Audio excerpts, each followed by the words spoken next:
Next, bond dissociation enthalpy.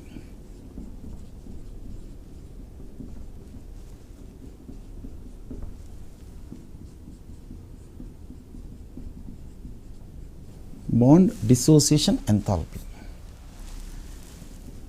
BDE. So for example, let us take the hydrogen molecule. At STP conditions, hydrogen will exist in the gaseous state. Next, we know one molecule has one single bond. So therefore, if you take 1 mole of the molecules, they possess 1 mole of the covalent bonds. Therefore, bond dissociation enthalpy means energy required to break 1 mole of the bonds present in 1 mole of the gaseous state diatomic molecules is called bond dissociation enthalpy. Next, similarly, if you take the chlorine, 1 molecule has 1 bond, therefore 1 mole has 1 mole of the bonds. Therefore, if you take the oxygen, 1 molecule has 2 bonds, but 1 mole has 2 moles of the bonds. Therefore, bond dissociation enthalpy means energy required to break the 1 mole of the bonds present in 1 mole of the gaseous state diatomic molecules is called bond dissociation enthalpy. But if you take the oxygen, it is a diatomic molecule, it is in the gaseous state, but between 2 atoms double bond is present, 2 bonds are present. Therefore, if you take 1 mole of the oxygen molecules, now we have to break 2 moles of the bonds. Therefore, energy required to break all bonds present in 1 mole of the oxygen molecules is not bond dissociation enthalpy.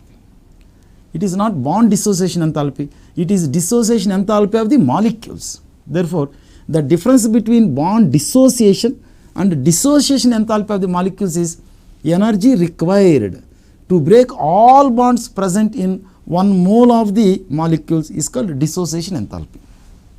Next, this is a diatomic molecule. Next, methane, it is a polyatomic molecule. Next, in case of polyatomic molecules, you see these are all identical bonds. So even though the bonds are identical, the bond dissociation enthalpies of the individual bonds need not be same. For example, for the breakage of this bond, if some amount of energy is required, for the breakage of another identical bond, definitely a different amount of energy will be required. Similarly, for the breakage of this bond, that means even though all bonds are identical, the bond energy required to break the similar bonds is always different. Whereas in case of the diatomic molecules, the bond energy, since only one molecule has only 1 bond, therefore we don't get any uncertainty about whether the bond energies changes or do not change.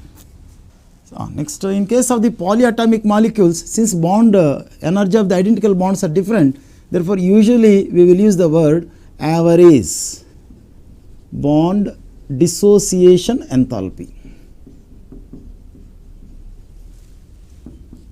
Average bond dissociation enthalpy. The dissociation enthalpy. Therefore, average bond dissociation enthalpy,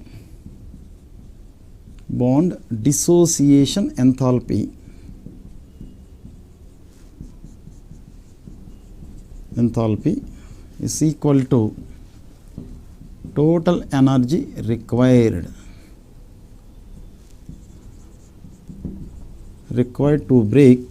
to dissociate 1 mole upon number of bonds present per molecule.